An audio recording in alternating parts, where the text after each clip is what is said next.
লোহিত সাগর নিয়ে গত ২৪ ঘন্টায় যে খবরগুলো সামনে এসেছে সেগুলো একসঙ্গে রাখলে ছবিটা রীতিমতো চমকে দেওয়ার মতো। সৌদি আরবের জাহাজ বাঁচাতে এবার তুরস্কের নৌবাহিনীও লোহিত সাগরে নামতে চলেছে। অন্যদিকে হুতিরা হুঁশিয়ারি দিয়ে বলেছে, বড় ধরনের সামরিক অভিযান শুরু হলে সৌদি আরবের তেল ক্ষেত্র আর গুরুত্বপূর্ণ পরিকাঠামোও তাদের নিশানায় থাকবে। আর ঠিক এই উত্তেজনার মধ্যেই আরেকটি খবর, পর্দার আড়ালে আমেরিকা আর ইরানের মধ্যে গোপন আলোচনা চলছে। আর এই কথাটা ফাঁস করেছে খোদ রাশিয়ার সরকারি সংবাদ সংস্থা। দর্শক বন্ধুরা, আজ 14ই আগস্ট দুপুর পর্যন্ত হাতে আসা তথ্যের ভিত্তিতে আজকের এই আলোচনা। তাই প্রথমে আসি তুরস্কের খবরে। 13ই আগস্ট সন্ধ্যায় আসা খবর অনুযায়ী তুরস্ক প্রথমবারের মতো নিশ্চিত করেছে যে তারা লোহিত সাগরে একটি নূতন সামুদ্রিক প্রতিরক্ষা জোট গড়ে তোলার চেষ্টার অংশ। সহজ ভাষায় বললে, সমুদ্রপথে জাহাজ পাহারা দেওয়ার জন্য কয়েকটি দেশ মিলে একটা যৌথ ব্যবস্থা তৈরি করছে, আর তুরস্ক তাতে যোগ দিচ্ছে। এখন এর মূল উদ্দেশ্য কি? লোহিত সাগর দিয়ে জাহাজ চলাচল যাতে বন্ধ না হয় আর জাহাজগুলো যাতে নিরাপদে থাকে, সেটাই লক্ষ্য।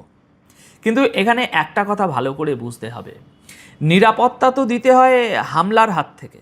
এখন সেই নিরাপত্তা মানে কি আসা মিসাইল মাঝপথে আটকে দেওয়া, নাকি পাল্টা আক্রমণ, সেটা এখনো পরিষ্কার নয়।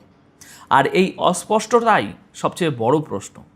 এই ব্যবস্থার আওতায় সৌদি আরব আর তুরস্কের মধ্যে সামুদ্রিক প্রতিরক্ষা সহযোগিতা বাড়তে চলেছে। লোহিত সাগরে বাণিজ্যিক জাহাজ চলাচলের নিরাপত্তার জন্য দুই দেশের নৌবাহিনীর মধ্যে সমন্বয় আরও বাড়ানো হবে। এখন প্রশ্ন হচ্ছে, ঠিক এই সময়েই কেন?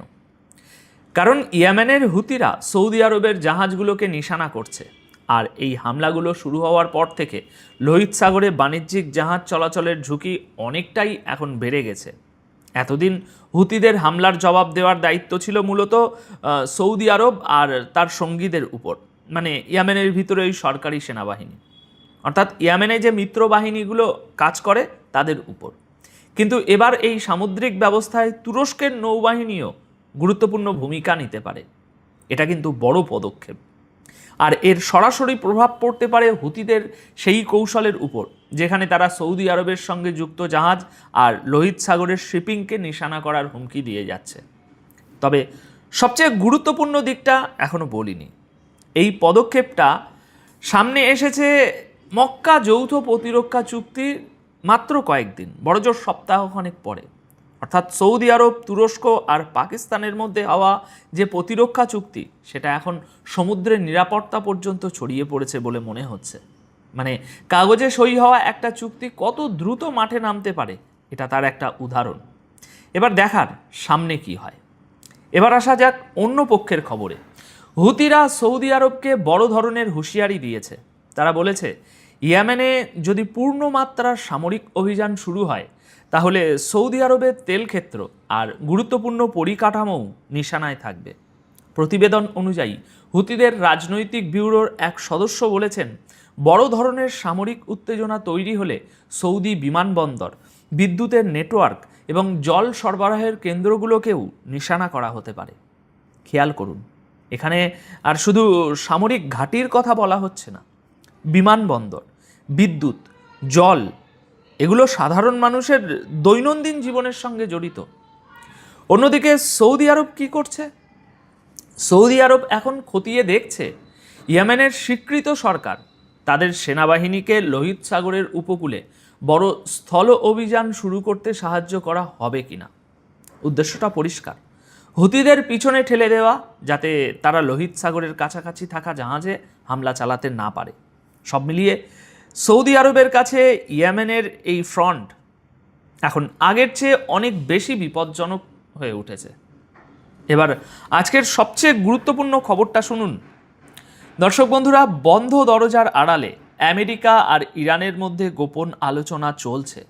আর এই খবর দিয়েছে 13ই আগস্ট রাতে রাশিয়ার সরকারি সংবাদ সংস্থা তাস।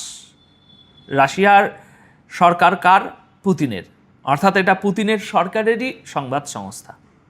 ভাবুন একবার, একদিকে আমেরিকা আর ইরান যুদ্ধের জন্য প্রস্তুত হয়ে বসে আছে, আর অন্যদিকে সেই দুই দেশই যুদ্ধ এড়ানোর জন্য পর্দার আড়ালে কথা বলছে।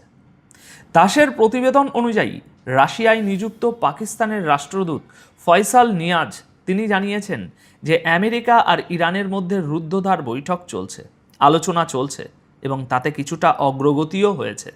তাকে যখন জিজ্ঞাসা করা হয় যে দুই দেশের যোগাযোগে কোনো অগ্রগতি হয়েছে কিনা, তিনি হ্যাঁ বলেন এবং জানান যে আলোচনা এখনও চলছে। কিন্তু তাকে যখন জিজ্ঞেস করা হয় যে এই আলোচনা কি পাকিস্তানের ইসলামাবাদে হচ্ছে, তখন তিনি জায়গার নাম বলতে রাজি হননি। তার বক্তব্য ছিল এটা প্রকাশযোগ্য তথ্য নয়, তবে তারা এই বিষয়ে কাজ করে যাচ্ছেন। এখানে মজার ব্যাপারটা লক্ষ্য করুন, যে কথাটা গোপনে রাশিয়াকে জানানো হয়েছিল, রাশিয়া সেই কথাটাই গোটা দুনিয়ার সামনে এনে দিল। এর থেকে যেটা বোঝা যাচ্ছে তা হলো পর্দার আড়ালে আমেরিকা আর ইরানের মধ্যে যোগাযোগ টিকিয়ে রাখতে